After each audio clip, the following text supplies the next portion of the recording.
I tell all my clients, if you're not going to work on the data and you're not going to build your financial systems to get your data, just sit at home and go broke. Please don't go and work yourself into the ground and burn out and then go broke anyway. So either sit on the lounge or make the decision that you're going to put some time and energy into looking at your financial systems.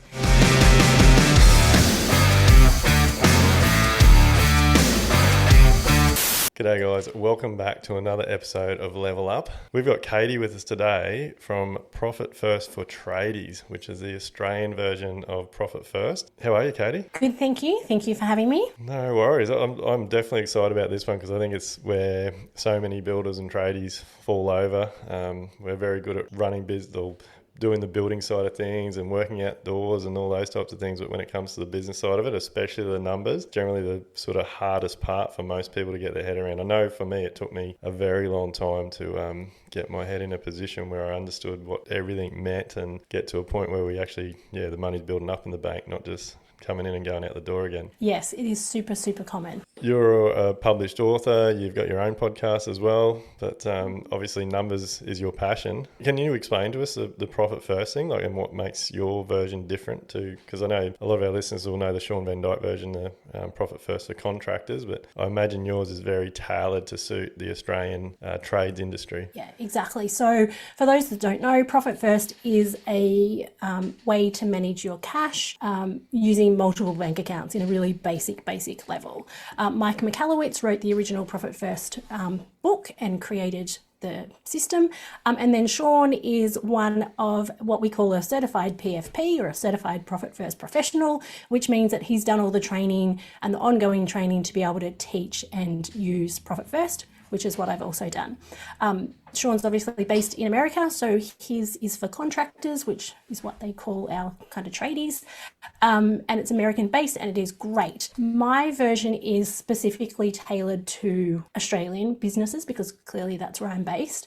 And it come about, must be about 4 or 5 years ago now. I was actually at a lunch with Mike and we were just chatting. And at the end of lunch, he was like, "You really need to write the tradie version of my book." I, of course, thought he had lost his mind because at this stage he'd written maybe 6 or 7 business books that were really highly regarded.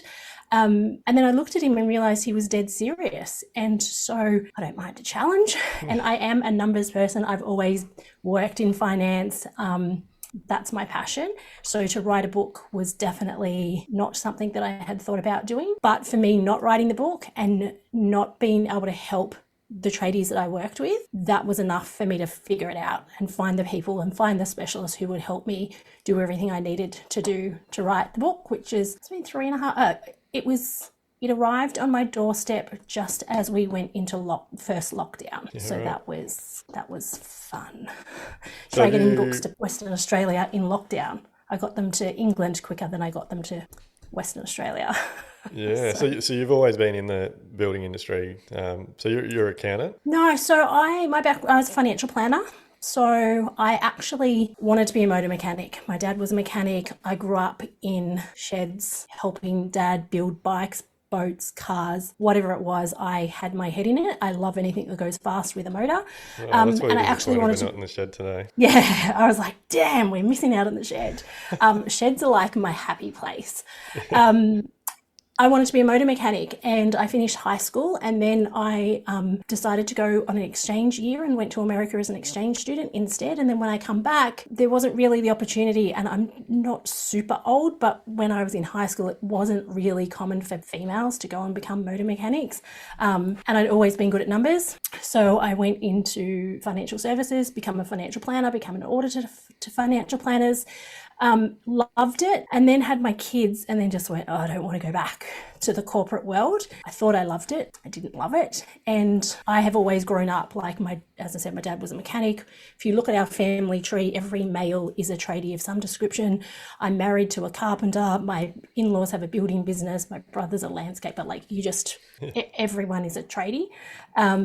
So I started a bookkeeping business originally because I thought that I would be able to change small business owners' lives with zero, because now we had a system that could give you up-to-date numbers. So I thought that was going to be able to solve everybody's problems. And then I realized that actually that could change. It could give you access to your numbers that were current, and that would make a difference, but there was still something missing between the clients I used to see as a financial planner and getting the bookkeeping up to date. There was still that missing piece of the puzzle in the middle there. And then that's when I come across Profit First, and I was like, oh, this is that missing piece. So I have a bookkeeping business, Efficient Tradie Bookkeeping, where I have a team who are amazing, and they help our clients make sure that their Xero is being used properly, that their job management system is connected correctly, that all the information is flowing as it should, that, you know, payments are all coming in where they should. And then from there, we can then use that data from Profit First perspective, so we can actually help you improve the business from a financial perspective, because if we just hope it's going to change when we get materials, or when we can get staff, or when the economy picks up, or when interest rates go down, it's not a very good strategy. It doesn't usually happen. We have to do something. And that's where I spend all my time now, is just working with lots of builders, lots of tradies, helping them implement Profit First so that they can actually take back control and put in a financial system. When I was listening back to your first podcast, talking about systems and processes, and we are very quick to put those in our business, and they make huge differences, but we tend to either forget or just overlook the financial system, because often it's not super exciting, and it's often uncomfortable to face our numbers sometimes. So it's either forgotten or purposely forgotten. And that's where Profit First comes in to play. It's funny, isn't it? Because like, you think tradies, like any tradie, like you're generally working, like you have to be good at maths and things to be able to do your trade and get your license and those types of things. And then you're working with numbers all day, every day, especially if you're a carpenter. But it's a very different way of looking at numbers. And I think you just pointed it out then. Like, I feel, because I know I did it for a long time, like you don't dive deep into the numbers because you know that it's going to be disaster. So you just keep doing what you're doing and not. Like, I think so many people, I guess, make excuses. Like, if they don't know, then it'll just keep ticking away, and they're just digging themselves a deeper and deeper hole. But I also think there's a lot of, just from my own personal experience in the early days, and even just some of the stories we hear now from the builders that get in contact, a lot of accountants can explain the numbers very differently. And one thing that I'm a big fan of looking at big picture now. Like, you can't just look at the numbers today. Like, you need to know work in progress, what's coming in, what's going out. There is a lot to get your head around, and there's plenty of stories out there where like builders are told that, or traders are told they've made really good money, but they're like, well, where is it? Like, there's none in the bank. Like, what's going on? Or they get told they've made a heap of money, they go and spend the money, but then there's never any consideration into all the bills that are outstanding or still coming or whatever. So, like, how does a Profit First separate that? Like, what do you do to get tradies in shape, I guess, with their numbers? Firstly, tradies are actually as you say, they're really good at numbers. You're actually really good at following a system once you have a system. I've never worked with a tradie that hasn't been able to pick up Profit First. And I have heard it all. I've heard that I left school in year 9. I've got all these other issues. I'm not great with numbers. But when you're given a system, you are actually really good at following the system. You just have never been taught a system. And that's what I always explain to clients. I'm like, if you think back to like day 1 of your apprenticeship, could you read plans properly? Could you like plan things out? Could you map out, the next 6 months schedule? Could you do any of that? No, it's the same with your financial system. You've never been taught. So we have to go back to that like day 1 of your financial apprenticeship and start from the beginning. And that's super uncomfortable for most people, which is why they ignore it. And what I find is, I always talk about your financial team. You have to have a really amazing financial team to help you in your business. Just like you've got great staff members and, great subbies and so on, you've got to have a really solid financial team. And unfortunately, and this is not all of them, but for the most part, accountants are amazing, but sometimes they lack a little bit of being able to explain the financials to a client in a way that really is just simple and basic and makes sense to them. And what we do, and I did myself originally when I was in my business, have that conversation with the accountant. You're like, I'm not really sure what he's talking about. I won't ask the question because I feel like an idiot. And then next year you have the same thing. And then it just kind of snowballs. And the same with many bookkeepers. They're great at their craft. They're great at what they do, but they're not so great at being able to communicate what's needed, what's missing, what areas need the focus. And I think because of my financial planning background, I've always looked at where are you now? Where do you want to be? What's missing? And I've always had that kind of mechanical mind. I've always wanted to pull things apart, see how it works and what's not working, and then let's put it back together so it actually works. And I think that plays well for me because that's what I do with businesses. I may not have become the motor mechanic, but I'm certainly a mechanic when it comes to looking at businesses. And whilst I have a bookkeeping business, I don't refer to myself as a bookkeeper. I kind of sit between the two, and I can almost interpret what they need to tell you and then be able to explain it to you in a way where you go, oh, okay, I get that. That's easy. Yeah. Why couldn't they have just said that? And it's just because everybody's kind of speaking a different language, and you just need to have that team around you. We need the amazing tax accountant. We need the amazing bookkeeper, but you also need the person who's going to be able to help you put the financial systems in place so they all talk to each other and they all make sense in a really simple and efficient way. And that's what I find when Profit First is set up properly. It should be a 15-minute review a week max. Yeah. Even if you're a multi-million-dollar business. It's funny. So one of the first things we do when we get builders into Live Life Build, like we've created what we call our overhead calculator. So we get them to fill it out, put all their data and stuff in, and then they can book a call and we talk about goals and things. And 9 times out of 10, that first call it ends up being completely chewed up just getting them to understand what it's actually costing them to run their business. And I know for me, like that years ago when I was doing spoke to Sean, I went on his podcast because we were doing lots of the same stuff, and we started implementing his version of Profit First. It was very good because like you have no choice. Like when you do the Profit First way, like one of the first things it does is shows you, well, I need to know what it's taking to run my business. I need to increase my income because when I do the Profit First, there's nothing left. So it makes it very clear on where things are going wrong. And and I always say it raises that red flag for you. And then you have to consciously go, oh, I'm going to ignore that. Like it's there for all to see that you don't have enough money in that particular bank account for those bills or whatever it may be. You can't hide, which is uncomfortable for the business owner to start with. But once you get through that initial phase, like anything when we do something new, it's uncomfortable for a while, but the benefits far outweigh that uncomfortableness. And just knowing that you've got money in the bank to pay the wages or to pay the BAS bill or to pay, the end of month bills. It's the one piece of feedback I get from everybody I work with is like, I didn't realize how stressed I was until you take that stress away. And then they're like, oh, actually, business is not as stressful as we thought once you manage the financial side of it. But for people that are listening that don't know, have never heard of Profit First, like in a nutshell, like what is Profit First? Like what's the principles of it? Yeah, so quite simply, if you think back to our grandparents or our great-grandparents, our grandfather would have gone out, he would have done his work for the week, he would have come home with some cash, given it to grandma, and she would have put certain amounts in each different envelope for different purposes. And once that envelope was empty, you had to get resourceful. And it's a similar sort of concept, but for business, and we use bank accounts nowadays because we don't need to be getting cash out. So you will have a number of different bank accounts. So when we set up Profit First, my version, we start with 7 bank accounts, which may seem extreme and it may seem like it's more complicated. And for the bookkeepers and accountants out there, that may send warning bells off in their head. They're like, that's going to be a disaster. It actually makes it easier when you have your different bank accounts labeled for a specific purpose. So all the income comes into the first one. And then from there, you make sure you put your money aside for your GST. You put money aside for your materials and sub. You put a small portion away for profit to start with because most businesses aren't profitable. And we want to put a little bit aside. We make sure we put money aside to pay ourselves because if we are not paying ourselves properly out of the business, we need to do something about that because we just have a really big headache. We want to put money aside for tax. And we want to and what's left is our operating expenses. And you do it in that specific order. And there are other bank accounts depending on the business, but that's kind of the basic framework. And if you don't have enough money in your operating expenses to pay those regular bills at the end of the month, then that is not Profit First not working. It's Profit First working because it's showing you that there could be something wrong with your pricing, your quoting, your timing. Are you sending invoices out when the job finishes or are you sending them 3 weeks later?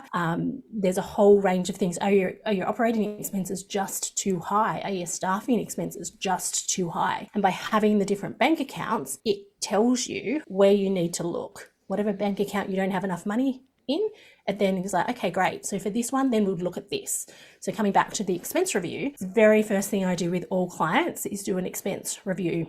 It's something that they dislike the most, but the amount of clients that I have, it's one of my favorite things. I love it because it's really easy to find. So I always explain it. If you think about your operating expenses account as a bucket, it's got all these holes in it, but you don't know what's causing the holes, but you just keep working hard thinking the bucket will fill up eventually if I just work harder, I work harder. And what happens is you burn out and you get sick and the money still leaks out. So we have to patch that bucket first. And how do we do that? By doing an expense review. And the amount of times, I always use one client from many years ago. I had encouraged him to do this expense review for a number of months and he was like, no, we're all good. Like the business was going okay, don't need to do it. And when he finally did it, he found a insurance policy, $72, still coming out of his bank account for a car that he had sold 5 years prior. He called the insurance company. Thankfully, they refunded him 2 years worth, but that all adds up. And I use that example every single time. And the amount of clients that laugh and go, oh, that's ridiculous. Like that would never happen. And then come back to me and go, guess what I just found? It's happening every day.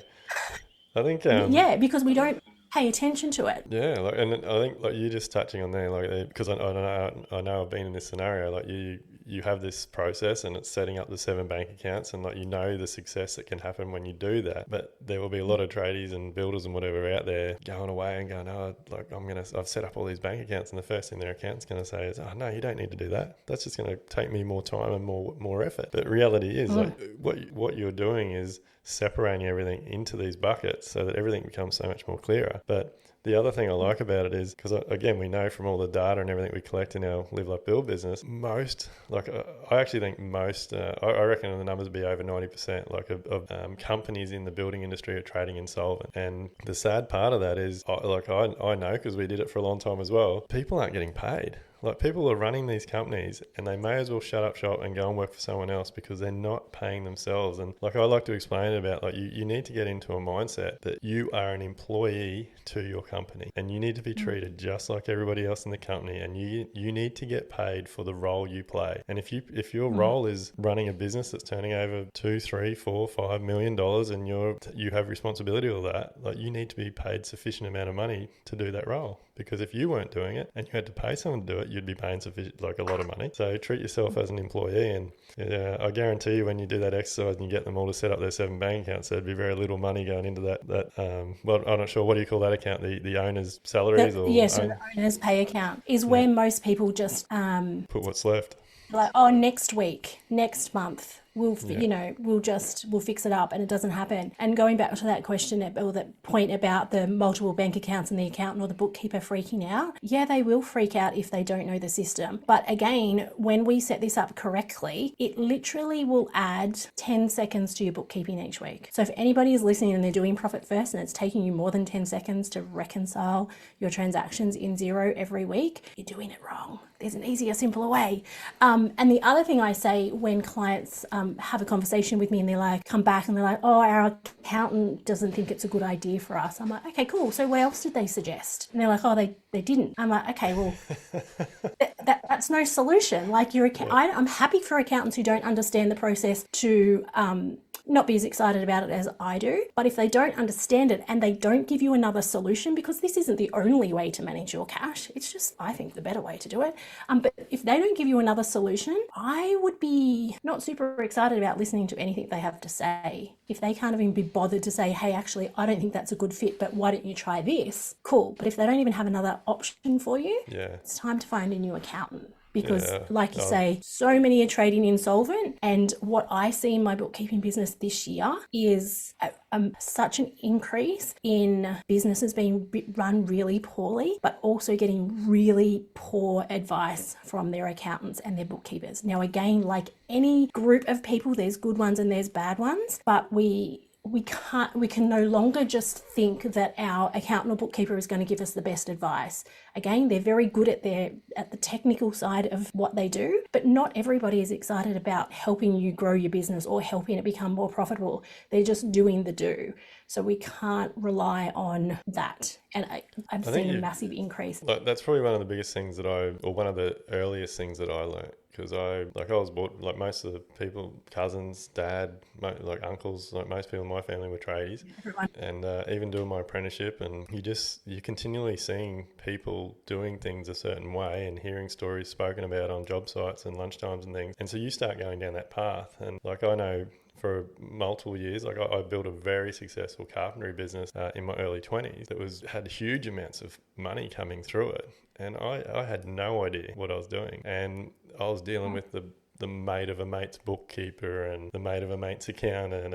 And honestly, probably one of the first and biggest lessons I ever learnt was, I think I was 23 or 24, and it was an expensive lesson because I think it was a work cover. Usually is. Inspector or someone come on site, and then that flowed into super that I wasn't paying for people. But you need to pay good money to get the right advice. And like these days, I think it's a no-brainer. It's easy for me to sit here and say it now, but like for anyone out there that's in a certain position, you need to look for people that are experts at doing what they're doing. Like if you're out there struggling, you're in the industry, you look at people like yourself you're a published author, you've written a book, like you're creating success for other businesses. Like go and spend the money with people like yourself and get the right advice, get the right systems and processes. Like don't, my mate said this, like, I'll go and see that accountant. Oh no, he's doing me a really good deal. Like it never works. Like pay good money. And I think it can be quite hard because like we've touched on, you're in a position where you're working your ass off and that you're not seeing the bank accounts grow, and in your mind you're just telling yourself, I can't afford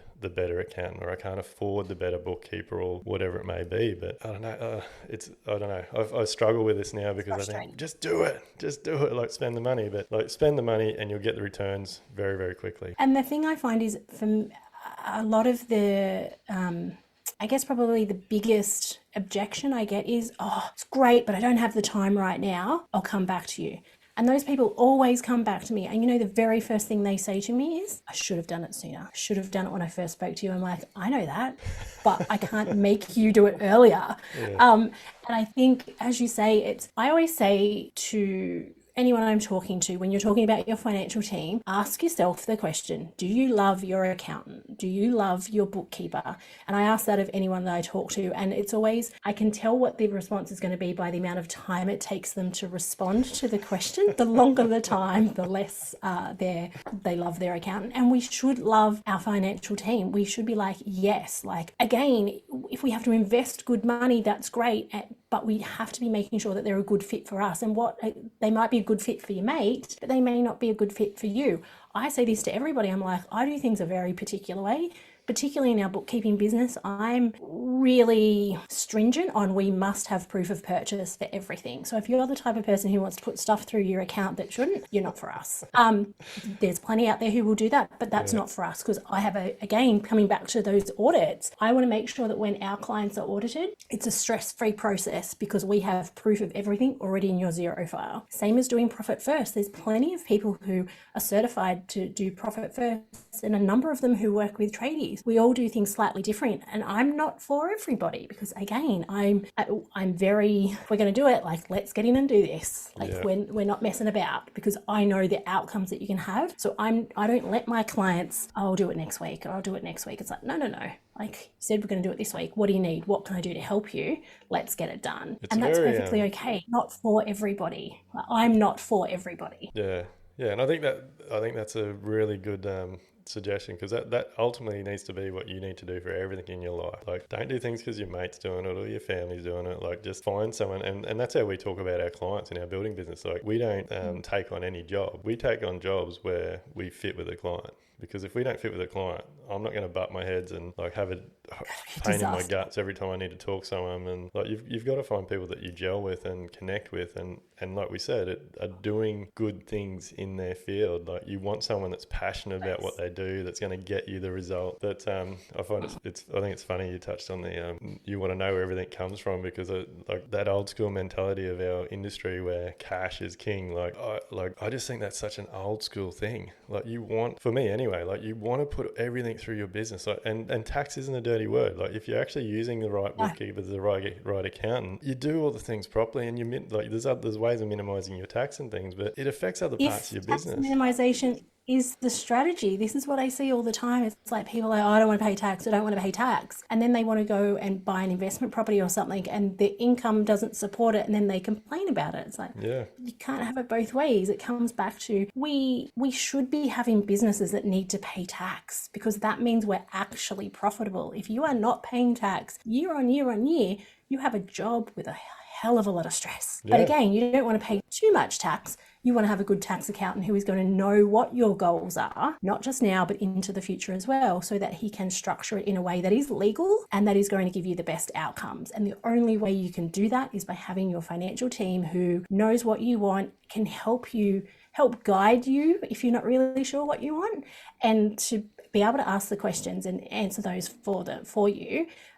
Because gone are the days where we can just write things off just for the sake of it. Like we don't want that. And for me, that comes back to one thing that bothers me about the industry, and keeping in mind I've worked in this space for over 11 years, is that the mentality is around, we don't want to pay tax, run everything through the business you can. I don't care, my accountant said you can, so you should be able to, even though it's clearly not allowed.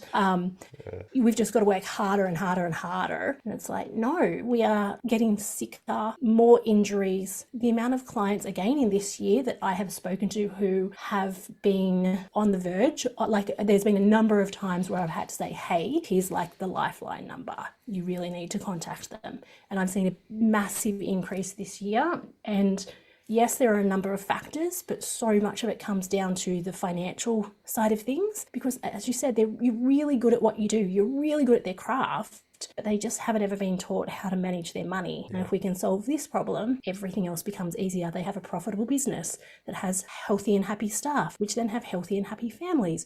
They can pay their bills, and then it has that flow-on effect. And I think for me, that's one of my most favourite things. I know if I help one tradie, in fact, I'm helping so many people just by being able to help that one business. Yeah, and look, it doesn't have to be stressful or difficult. And it might be a bit of a shock when you first get told that what your numbers look like or whatever. But you can't have success if you don't know where you are and do a review on things. And I love the numbers. Every single Tuesday, I know exactly what's coming in, what's going out, where we're at.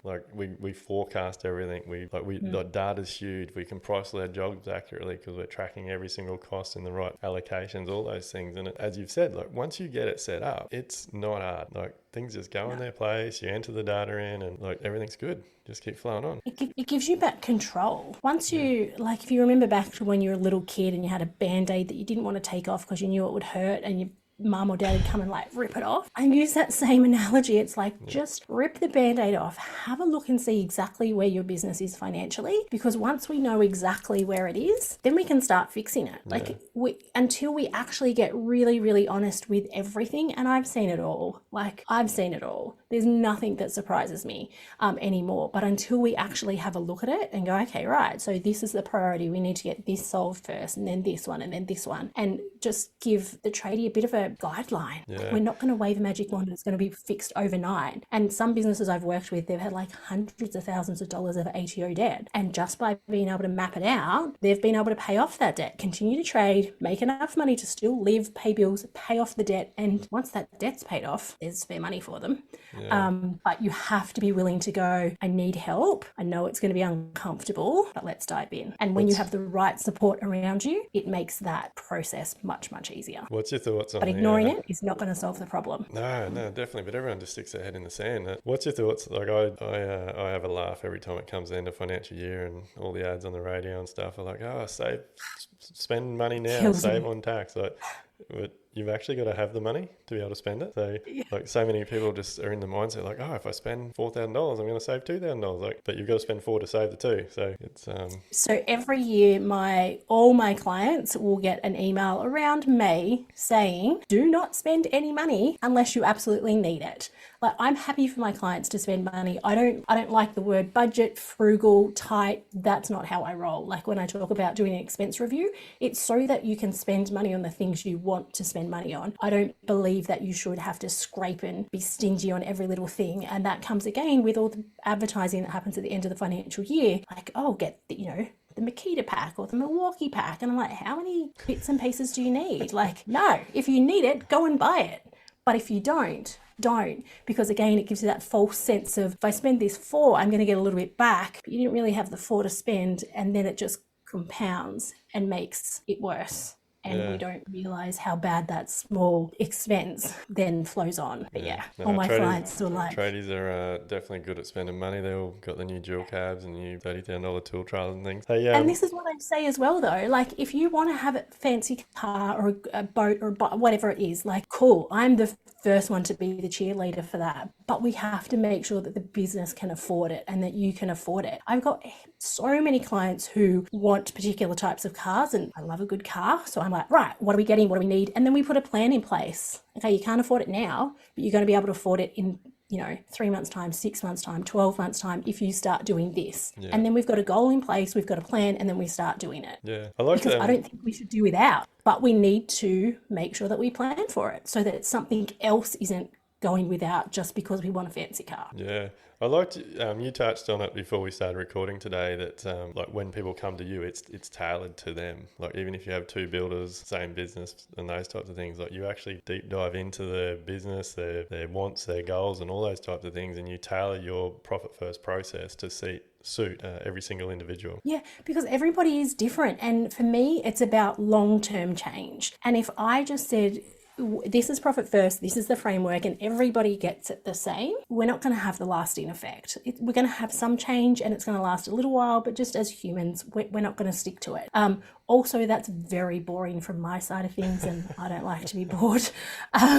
So for me, one of my specialties is that customization. So if I'm talking to 2 builders of the same turnover, same team size, they want the same wages for themselves, it's still going to be set up slightly differently, because I'm going to dig into what else do they want? When do they want it? Do they have a family of 3? Do they have no family? Do they want to buy? I've got a builder at the moment I've been working with for 18 months who he wanted 4 investment properties by the time he hit a certain age. So we worked with him with that. He's got that now. We're on to the next one. So everybody's different. And this is where we don't spend enough time on what you actually want out of the business to put that plan in place, because the customization is the key. And the customization, whilst it's more work initially, it makes it easier ongoing, because it's suited to you and your business and what you want. It makes it so much easier to maintain it as well. Look, I hope more people jump on with people like yourself and get their head around this. So I was scrolling back through your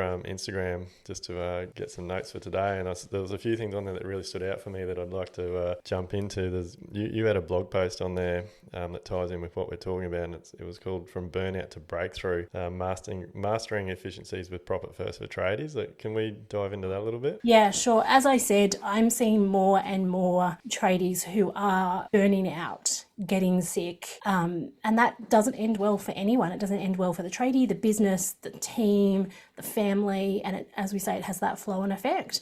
And the common factor I see is that the financial aspect, the financial system is not there, or it's kind of like somebody else's responsibility, and we've kind of outsourced everything and taken our eye off the prize, and then it gets out of control. And I don't believe you as the tradie should be the specialist in the financial team, but you should have a system that tells you the key information that you need really quickly and easily, so then you can make decisions. Like, if you know you've lost money on that particular job, well then when you quote another job, don't do it the same way as you did it there. But if you're not tracking those numbers, there's no way you can compare it. And then you keep doing the same thing, and then all of a sudden we're 3 years down the track and you're like in a very big hole. It blows. Sort of stuff blows my mind.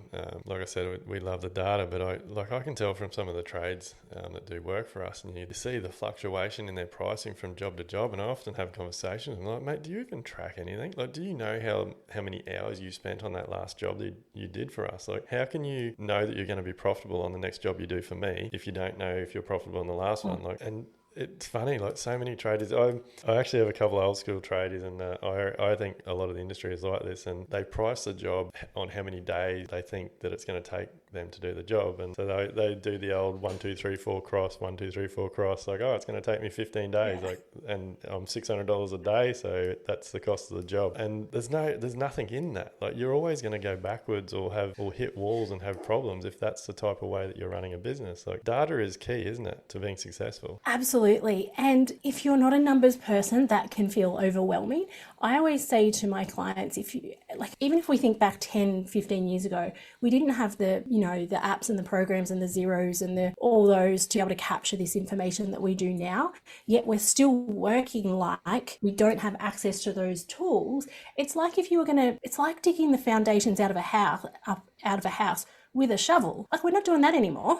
Let's not work on our financials like we were previously, because it just doesn't work. And when you get the system set up, it is so easy to see how much money that you need to actually cost out that particular job. And then if you did it one way, and then you can track and go, actually, we didn't make any money out of that one. So guess what? Next time you learn from that. That's feedback. Let's take that feedback, improve it, so we don't continually make the same mistakes. Because I tell all my clients, if you're not going to work on the data and you're not going to build your financial systems to get your data, just sit at home and go broke. Please don't go and work yourself into the ground and burn out and then go broke anyway. Like, that doesn't help anyone. Just sit on the lounge. It's going to have the same outcome, except you're still going to have your health if you just stay on the lounge now. So either sit on the lounge or make the decision that you're going to put some time and energy into looking at your financial systems.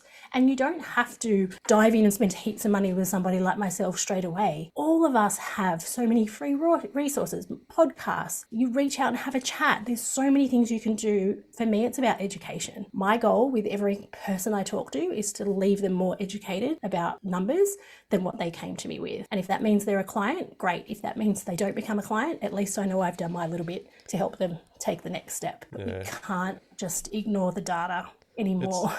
It's very easy to burn out, but when you don't know your data, isn't it? Like, so I think people have this fear that improving is going to be lots of work, and it may be a little bit of work in the beginning, but like, if you don't know your numbers and you're just sitting around, or you're living week by week, and your partner's complaining because there's no money in the bank account, or you're getting anxiety because you can't go on a holiday, or you want to do something with your kids, but you're not sure if you can afford it. Like, there's all these things that tick away in your mind, and that burns you out. But that mental load. Yeah, if you know your numbers and you can plan for things, and like, to me, it's an absolute no-brainer. Like, if you know your numbers and you can go into every single project you do knowing that you're going to make profit, like, it just... the weight's gone. Like, you're floating. The weight's gone. You can plan your life. You can plan your goals. You can plan that holiday because in 6 months' time you're going to have this much money in the bank account. Like, it just makes everything so easy. And that's the thing I always say. It's like, you can make a decision. Now, the decisions aren't always, oh, that's an amazing decision. That's going to be great and beneficial for me. It could mean, oh, actually, if we do this, I'm then going to lose this money, or I'm going to have this. But you can make the decision based on facts and figures, rather than just kind of hope and pray. Oh yeah, it'll be right. Oh, this will be a great job. I'll get it done in 5 days, and then it blows out to 10, and you can't charge anymore. Like, well, you have a post on your on your Instagram that says, like, the next winning job won't solve all your problems. And like, I think that's a mindset that so many tradies are in. Like, they think we're just ticking along. Oh, we didn't make any money out of that job. There's no money in the bank. Oh, I've just won this $50,000 painting job. Like, I'm rich again. Like, and then they get on the next hamster wheel and the process starts again. And one of the things, I love this industry. As I said, I've worked with it forever, and I could never imagine myself working in a different industry. But this is one of my biggest frustrations, is that the mentality around, if I just win this big job, if I just get this staff member, if I just get this thing, all my problems are going to be solved. And I get really nervous when somebody comes to me, they're like, oh, I'm in this hole, but it's fixed now because I've just won this, $50,000, $100,000 job, and it's going to be all okay. And time has shown me that when you win those bigger jobs, if that's not something that you do consistently and you're not tracking your numbers, you are going to have a worse outcome than what you have had when you had a smaller job. It just amplifies the problem. It doesn't solve it. It just makes it worse. And I see it. I've just seen it so many times over the years. There's not something out there that's going to solve our problems. We have to solve them. And how do we do that? Through education, educating ourselves on our numbers. Oh, I love it. That's solution. We've seen that exact thing happen through COVID with the amount of tradies and builders that are going into bankruptcy. Like, It's funny, isn't it? Because you're in that, like, you get in that mindset that winning that job is going to solve all your problems, and yet the job you've won is probably priced wrong, and you're actually not going to make any money out of it. So your hole's just getting deeper and deeper. Like, it's easy to see how people get on this hamster wheel, like, because they're just so stuck in the routine every single day that they can't get out of it. And what I find is that as an industry as a whole, like if you think about all your self-employed tradie mates, it's quite common to talk about, oh, I lost money in this job, or this, team member sucked, or they didn't turn up, or material shortages.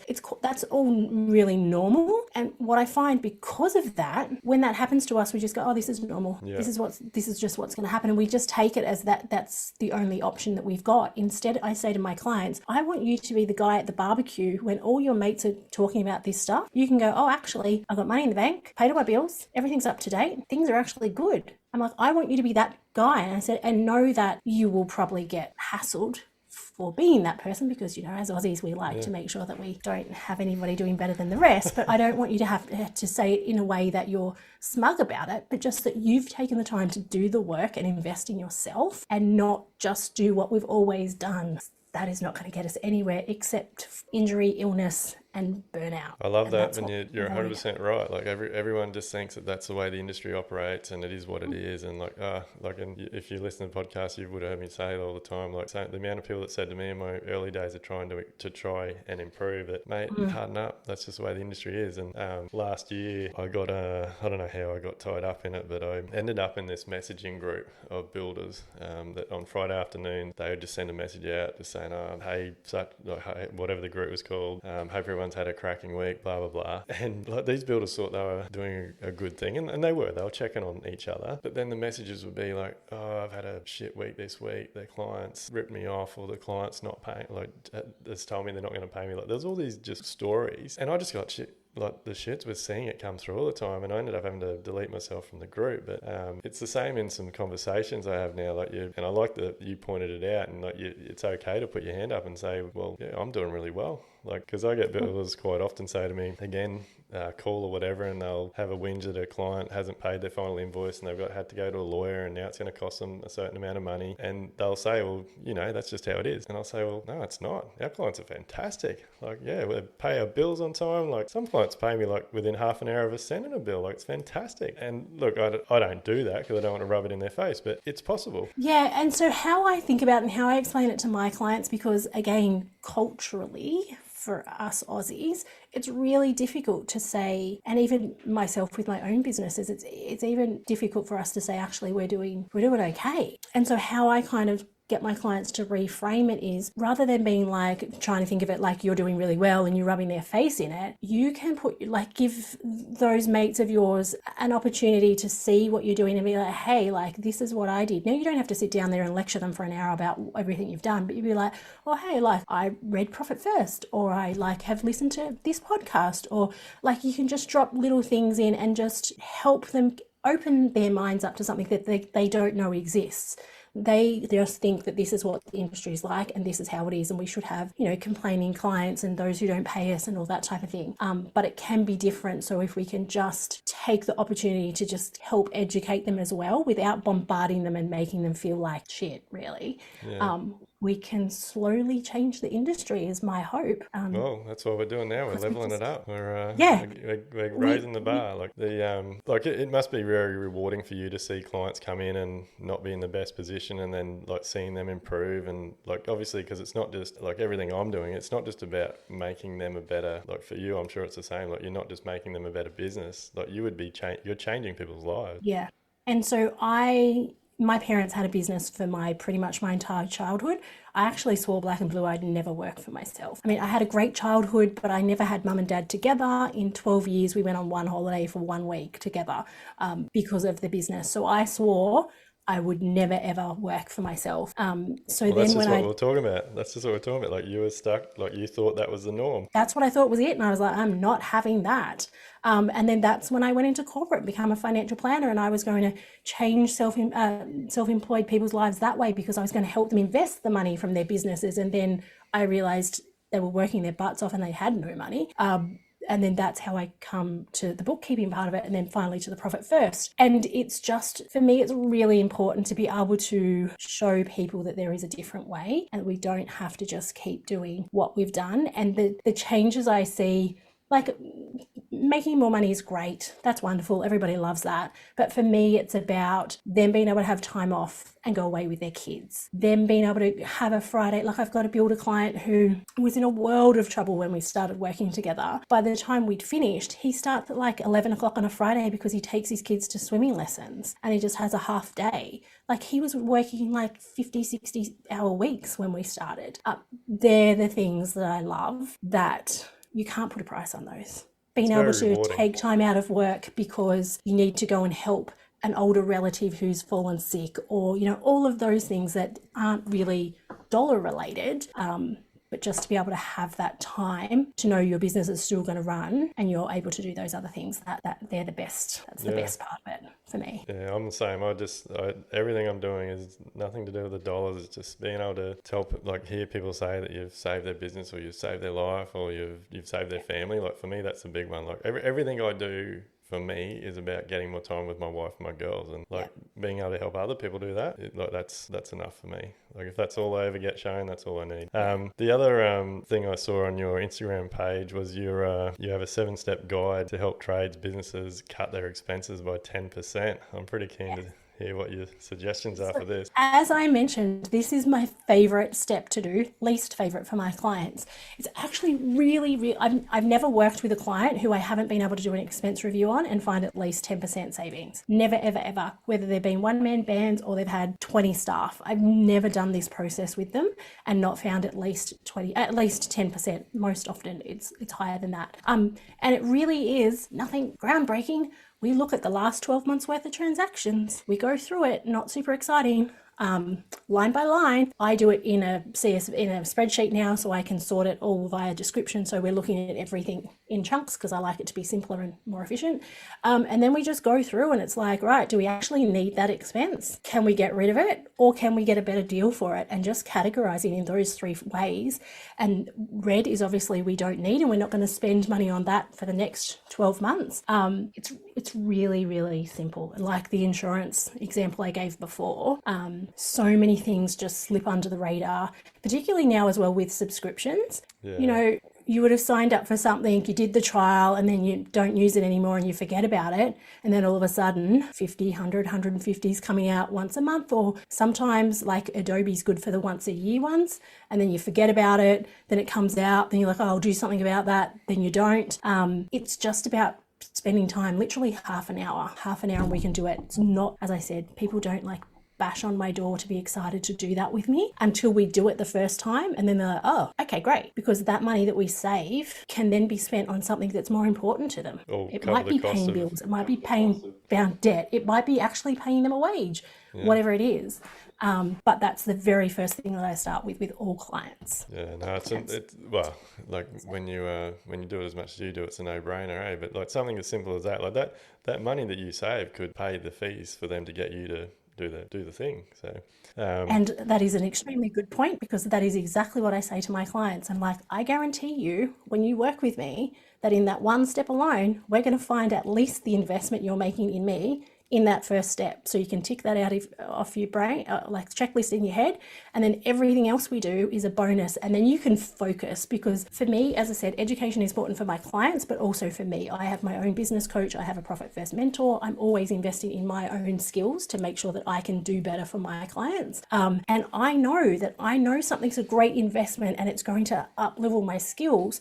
But we all have that, have we invested the right amount of money at the right time for the right thing? Like, oh my gosh. So that's what I tell my clients. We do that one step, you tick that checklist off in your brain. How important do you think it is to get coaching and mentoring? Like I think it's something that should be done at every level. Doesn't matter where you're at, you should have a coach or a mentor. I've had a coach. So I've had my bookkeeping business for 11 years. Very soon after I started that business, I invested in a business program that was far, far, far out of my financial reach, but I went on a payment plan and I did it. And if I had not have done that, I would still be doing things very, very, very differently. And I've always had a coach at least one coach, and sometimes I have more than one coach. It just depends on what I'm doing as to what specialty I need help in. But I'm a big believer in, like, I'm really resourceful. I can do a lot of things quite well, but I also realized in business, if I want to help more people, I need to just focus on the things that are really fun for me, and that is my specialty. And now I just have people come in and help me with whatever the thing is I need. Now, again, can I afford it all the time? Do I have like loads of money in my bank accounts? No, my businesses are just like yours. They have their ups and their downs. But for me, it's about, I know that if I do this thing, then I'm going to get that outcome, and that's going to help my clients. Therefore, it's a no-brainer for me. Yeah. It also helps push me in my business when I get a bit comfortable, like we all do. I know if that expense is coming out, I've got to do those things that I may not want to do, because the outcome is I'm going to get that education, I'm going to get that skill, whatever it may be. Anyone that's having any kind of success in their life or business is generally getting some sort of help behind the scenes. And then there's all these people out there that have all this, like, everybody has so many opportunities to, and like these days especially, like there is thousands of people out there, like we touched on earlier, like find someone you gel with, that you connect with, that has similar interests or whatever it may be, and go for it. Spend some money on coaching and mentoring, and yet they hesitate. They oh no, I can't do that, and yet everybody that's doing it is doing well. Like it's a no-brainer. And again, you'll listen to like Ben down the pub go, oh, I invested money in this coach and it was crap and it just cost me a whole heap of money. Why did that? Was it a bad fit? Was it just a terrible coach? Did they just make a really rash decision and it wasn't the best one for them? Don't just take that as, oh, see, that's why I don't do it, so I'm not going to do it. Have those conversations. I know every business coach will have a chat with you to see if you're a good fit. Book those calls in and work out who's going to be the best fit for you. But trying to do it all ourselves. You've got to look at the person too. Like like old Bob sitting down the pub whinging about his coach is probably not the best person to be recommending a coach. And also, like, for me in my businesses, yes, numbers have always been my thing and I've loved it. But because it's my own business, sometimes I can't see what another person can see into my business, and I can think things are going well and they'll come in and go, what are you doing here? It's like, oh, actually, okay, I didn't see it from that angle. So I have a money mentor, and this is what I do all day, every day. I think it's incredibly important. I think anybody that's doing well has one. Like, it's a no-brainer. Like, you put in the time, put in the effort, you spend the money, you get the rewards. But can you just tell us quickly, like, who for people that are listening out there, like, how do they work with you? Like, do you do stuff online? Do they have to be in the same state or city as you? Like, how do they work with you? No, so everything is Zoom based. I was using what was it before Zoom? Skype? Skype, Teams. I was using Skype before Zoom. I've always been online because, again, I don't think it's efficient to be driving places to see people. So I've always done it online. How I work with most people is in my online program. And again, it doesn't matter if you're a small one-man band or you're turning over, a few mil or whatever it may be. Everybody starts in the Profit First for Tradies Kickstart program, and that's like the foundations that sets it all up for your business and gets everything set up that you need to be able to successfully run that. And then depending on, some people are like, cool, that's all we need. And then others are like, great, now we've realized Profit First has shown us that there's all these financial areas we need to dig deeper into, and then they move into my ongoing monthly coaching that way. But again, if you just want information, listen to my podcast. You can read or listen to my book. There's so much information out there. What's your podcast called? Profit First for Tradies. So I keep things simple. Profit First for Tradies is the podcast name. Profit First for Tradies is the book. My business is Profit First for Tradies, and my Kickstart program is Profit First for Tradies Kickstart. So we like to just keep things very simple in my world. I don't like complicated, and I think that's one of the things that I realize that I do for clients. I take their complicated financial lack of system and help them craft a system that is really simple and efficient for them, so that they can not only use it now but down the track, and it doesn't cause more stress. It actually takes the stress away.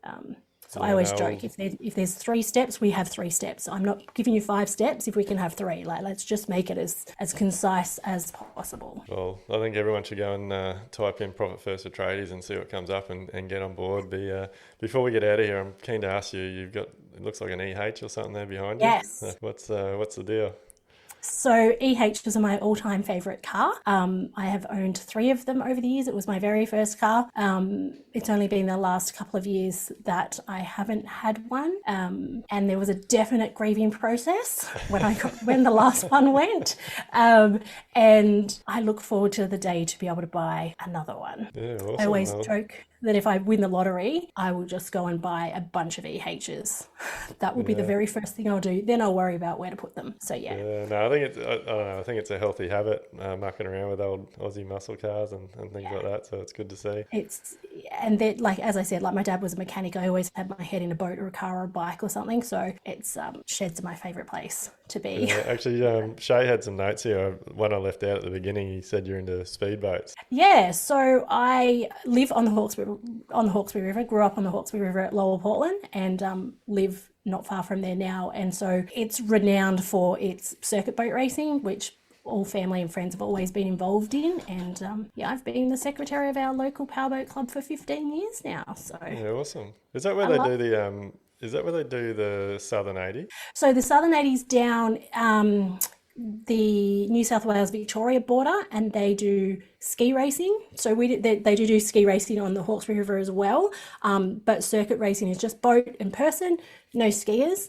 But they can do upward of like 150 mile an hour. It's quite good. Yeah, no, it's moving, especially on the water. Yeah, it's nuts. It's absolutely nuts, but I love it. So that's your breakout, like that's your thing, like chilling out with the kids, a boat club. Yeah, that is fun to me, being able to help organise events for the boat racing. And then I always joke that one of my favourite smells is like methanol or like any avgas or any of those fuels because I grew up in sheds where that was all there, like that was just normal to me. So yeah, that's my idea of relaxing. That is freaking awesome. I've always joked, you might have on my one of my recent podcasts actually, Nathan from Newfound Building was talking about two-stroke and stuff. I've always joked that either burning rubber or methanol should be a deodorant. Yeah. I would agree to both of those as well. Yeah. Well, look, it's been absolutely fantastic having you. Thanks for taking the time out to join us. And look, for anyone that's listening, I can't recommend highly enough you reaching out to Profit First for Tradies. It's a no-brainer. Like we use a Profit First thing in my business. We have for probably 4 or 5 years now, and it's definitely made a big difference. So before we head off, Kate, is there anything you want to add to it, or like your Instagram, Facebook, socials? Like it's all the same. Yes, again, everything is super simple. Profit First for Tradies. Facebook page, Facebook group, Instagram. If you look up that on whatever your preferred platform is, YouTube, it's all under that. So just don't be afraid to reach out, send me an email, book in a chat, tell me you heard me here. And as I said, I'd rather have a chat to you and then be able to point you in the right direction if I'm not the best fit, rather than you sit there and think, I'm going to do that one day, and then you don't. Yeah, no, well, guys, what you heard it here, it's all online. So it doesn't matter where you are in Australia or New Zealand or wherever you are, like jump on board and check it out. And I hope you get every tradie and builder in Australia doing the Profit First for Tradies, and I hope you have a lot of success with it. Thank you so much. Thanks for having me. Awesome. Thank you.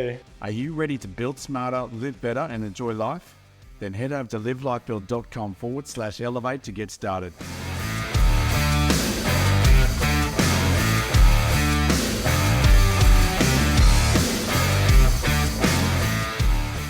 Everything discussed during the Level Up podcast with me, Dwayne Pearce, is based solely on my own personal experiences and those experiences of my guests.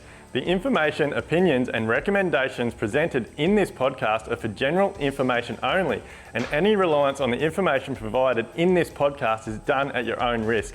We recommend that you obtain your own professional advice in respect to the topics discussed during this podcast.